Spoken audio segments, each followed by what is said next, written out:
love this job. Not just because we are at this great Tish WNET studio here in the heart of New York City, but we also have great guests like Adrian Carrasquillo, who is the editor of Latino Coverage at BuzzFeed News. By the way, for those who don't know what BuzzFeed is, BuzzFeed's a social news and entertainment site. You know, it was first sort of came up when people got a lot of attention for cat photos and videos and stuff like that. And it's a site that has added news and added a lot of political coverage and things like that to, and obviously cover the 2016 election. All right, Latino Coverage. How many Latinos are there in the United States? There are 50 million, you know. How many are eligible to vote? There's going to be about 27 million that are going to be like eligible.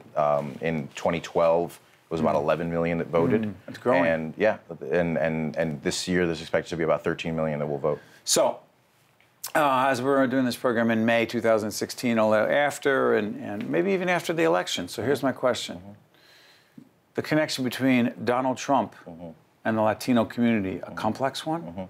I don't think it's that complex, but there are a couple things that are important to keep in mind. You know, when Donald Trump announced, he talked about, he sort of disparaged, and people took it offensively, that he talked about Mexicans being criminals and rapists and things like that. So did he? He says it wasn't that. Was he misinterpreted? He says it was illegals from Mexico. You say? A lot of people who are Hispanic took it as an affront and an attack on them, and sort of saying that. You know, in my role as a journalist, I wanted to cover the news. I think that if you look at, for example, the 2012 election with Mitt Romney, some of the things that he did that he said on immigration were perceived to be taken the wrong way, and so you had Trump going way beyond that, and so that was kind of the situation where people were like, you know, he's saying some stuff. Now it got him a lot of attention, got him a lot of votes, because people who want to be strong on immigration said, you know what, I like this guy. He's shooting from the hip. On the other hand, his favorability with Hispanics nationally just tumbled. I heard him say many times. I heard him say, Latinos love me. They love me. He does say Hispanics love him. He does love to use that line. You know, he got very excited when in Nevada the entrance polls, which entrance polls for a caucus are very unreliable. You basically are catching people when they're coming into a caucus, which is much different than a primary.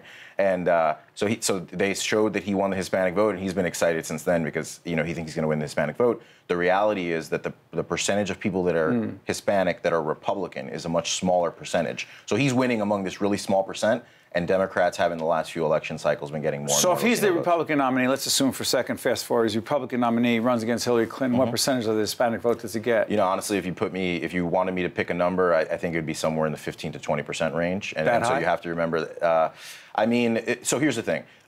Places like Pew Hispanic will talk about what percentage of Hispanics are Republican. And it's about a 15 to 20% range. And these are people that are pretty strongly Republican. So he gets all of them? Well, I mean, you know, the thing is that Obama got 71% of the Latino vote, and that's really high. And that number has been going up. Yeah. And so I think for a while, you know, maybe Clinton folks were thinking if we were in the 75 range, that'd be great. I mean, if they're in the 80 range or 85, that's huge. Do you think more Latinos, Hispanics have decided to become naturalized, to hey, I'm in because of this? I did the first story on that. I went to Nevada, and I was hearing from a lot of people that what they said was, you know, people who had been here 15 years, 30 years, and then they said, well, why are you registering now? Why are you naturalizing now to register to vote? And they said, because to vote against Trump. And I spoke with 4 women who are part of the culinary union in Nevada, a very influential union out there, and they work for Trump. They work in Trump's hotel. And they are naturalizing so they can vote against him. Wow.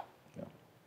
Is it all about Trump, or are there any other quote-unquote issues that matter from your perspective to the Hispanic what they always talk about is immigration is a passion point. It's an issue that people understand. People, you know, there's mixed status families where someone's a U.S. citizen and someone's undocumented within the same family. But so they don't like, Hispanics don't like people talking super negatively about immigration. But like most Americans, jobs in the economy, healthcare, often will be ahead of immigration. It's just that immigration always becomes the issue that people talk about when it comes to Hispanics.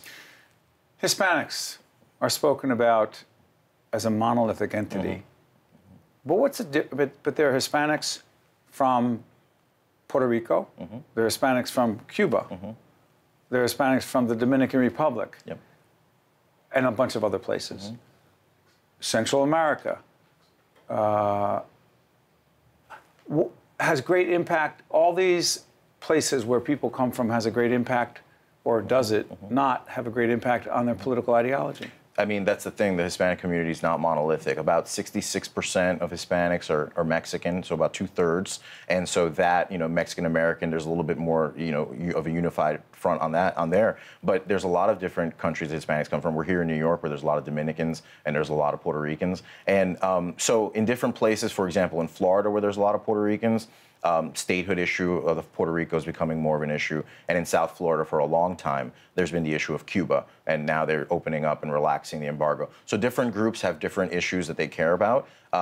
And then, of course, when you look nationally, I think where we saw the immigration issue become sort of a unifying thing was where people talked about Arizona's law a few years ago. That was very stringent immigration law. And people said, well, I'm not from there, or, I don't have that issue, an immigration issue, but they could sort of see the lines that were being drawn, which is like, if you're pulling someone over, are you pulling them over because you know that they're here illegally, or are you pulling them over because they're Hispanic? And so then people felt that sort of went a bit too far.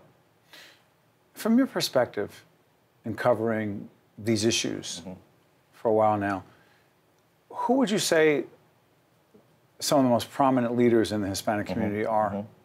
That what you're asking actually gets to a point where, in the Black community, for example, if something happens that's crazy, you'll see Jesse Jackson, you'll see Al Sharpton, and there aren't these national Latino leaders because people come from different geographic Henry places. Cisneros matter much?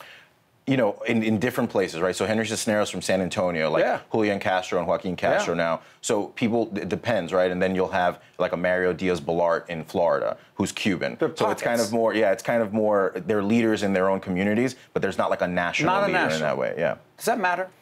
I think that if you talk to a lot of Hispanic leaders, it does matter because their issues are not front and center, right? So if some sort of tragedy happens and Sharpton goes down there, the cameras follow him, right? And then he gets to make that a national issue. So I feel like in those ways, that's where people feel that they wish that there was more of a Latino leader. So in New Jersey, where I'm from, Robert Menendez, Senator Menendez, dealing with some issues with the federal government, right? A few seconds left. Does that matter to the Hispanic community? I think that Bob Menendez is obviously going through his legal issues. I think that before that, he might have been considered a vice presidential pick, because he's been around for a while and kind of gets to the point of what you're talking about, where there's not Hispanic leaders that have been around for a while, and that's why someone like Julian Castro is elevated, even though he's young, and they say this could be the future because there's not a lot of leaders out there. Adrian, finally, where can people check out your stuff? BuzzFeed.com and on Facebook and Twitter. Listen, thank you for coming in. Thank you so much for having me. Keep us posted. We'll have a continued conversation about this very important issue dealing with a growing community that's voting more and more, which is important. Thank you. New Jersey Capitol Report is a production of the Caucus Educational Corporation, celebrating over 25 years of broadcast excellence, and 13 for WNET. New Jersey Capitol Report is brought to you from the Agnes Veris NJTV studio at 2 Gateway. Funding has been provided by NJ Best, New Jersey Council of County Colleges, Bergen Community College, the Robert Wood Johnson Foundation, Oscar Health Insurance, the New Jersey State Nurses Association, and the Institute for Nurses, and by Verizon.